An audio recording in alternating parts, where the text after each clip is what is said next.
ఢిల్లీ హైకోర్టులో BRS MLC కవిత కూరట దక్కలేదు. Liquor policy, ED, CBI కేసుల్లో కవితకు ఢిల్లీ హైకోర్టు బెయిల్ నిరాకరించింది. ఈడీ, సిబిఐ వాదనలను పరిగణలోకి తీసుకున్న కోర్టు కవితకు బెయిల్ ఇవ్వలేదు. కవిత బెయిల్ పిటిషన్లను ఢిల్లీ హైకోర్టు కొట్టివేసింది.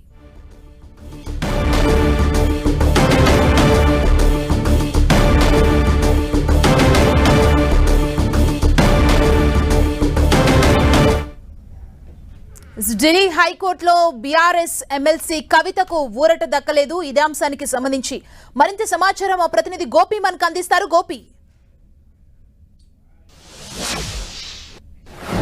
Delhi liquor policy, money laundering, CBI కేసుల్లో బీఆర్ఎస్ ఎమ్మెల్సీ కవితకు ఢిల్లీ హైకోర్టు బెయిల్ నిరాకరించింది. కవిత దాఖలు చేసిన బెయిల్ పిటిషన్లను కొట్టివేయడం జరిగింది. ఈడీ అలాగే సిబిఐ వాదనలు పరిగణలోకి తీసుకుంటూ కవితకు బెయిల్ ఇస్తే ఆధారాలు, సాక్ష్యాలను తారుమారు చేసే అవకాశం ఉంది, కేసు దర్యాప్తుపై ప్రభావం పడుతుంది అన్న వాదనను పరిగణలోకి తీసుకుంటూ కవితకు బెయిల్ నిరాకరించడం జరిగింది. Delhi high court single judge bench justice Swarnakant Sharma కాసేపటి క్రితమే తీర్పును వెలువరించడం జరిగింది. ఈ liquor policy, money laundering case అలాగే సిబిఐ కేసు, ఈ రెండు కేసుల్లో అరెస్ట్ అయి ప్రస్తుతం జ్యుడిషియల్ కస్టడీలో భాగంగా తీహార్ జైల్లో ఉన్నారు. 3 నెలలకు పైగా ప్రస్తుతం తీహార్ జైల్లో గడుపుతున్న పరిస్థితి కవితకి ఈరోజు బెయిల్ వస్తుంది అని ఎంతో ఆశగా ఎదురు చూశారు. ఇటు కుటుంబ సభ్యులు కానీ, బీఆర్ఎస్ శ్రేణులు అలాగే జాగృతి శ్రేణులు వీరంతా కూడా ఎంతో ఆశగా ఎదురు చూశారు. ట్రయల్ కోర్టులో బెయిల్ రాని వారికి కొందరికి హైకోర్టులో బెయిల్ వచ్చిన పరిస్థితి ఉంది. సో ట్రయల్ కోర్టు గత ఏప్రిల్, మే నెలలో కవితకు ఈడీ, సిబిఐ కేసుల్లో బెయిల్ నిరాకరించడం జరిగింది. ఆ తీర్పును సవాల్ చేస్తూ అలాగే సిబిఐ అరెస్ట్ను కూడా సవాల్ చేస్తూ కవిత ఢిల్లీ హైకోర్టుని ఆశ్రయించడం జరిగింది.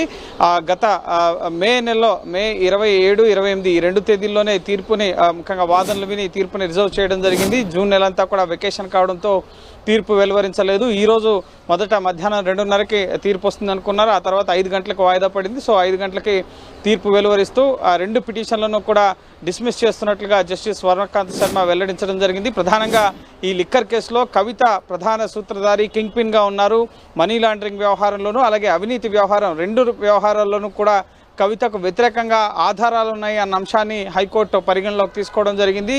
కవిత సాక్ష్యాలను, ఆధారాలను ధ్వంసం చేసేందుకు కూడా ప్రయత్నించారని చెప్పి వాదనల సందర్భంగా ఈడీ కోర్టుకు తెలియపరచడం జరిగింది. అలాగే చట్టబద్ధంగానే కవిత అరెస్ట్ జరిగింది, కానీ ఎక్కడా నిబంధనలకు విరుద్ధంగా కవిత అరెస్ట్ జరగలేదన్న విషయాన్ని కూడా కోర్టుకు తెలియపరచడం జరిగింది. ఎందుకంటే కవిత తరపు న్యాయవాదులు చట్ట వ్యతిరేకంగా, నిబంధనలకు విరుద్ధంగా కవిత అరెస్ట్ జరిగింది, అలాగే రాజకీయ కోణంలోనే ఈ కేసు నమోదు చేశారు, కానీ కవితకు వ్యతిరేకంగా ఎటువంటి ఆధారాలు లేవన్న వాదనల్ని కవిత తరపు న్యాయవాదులు వినిపించారు.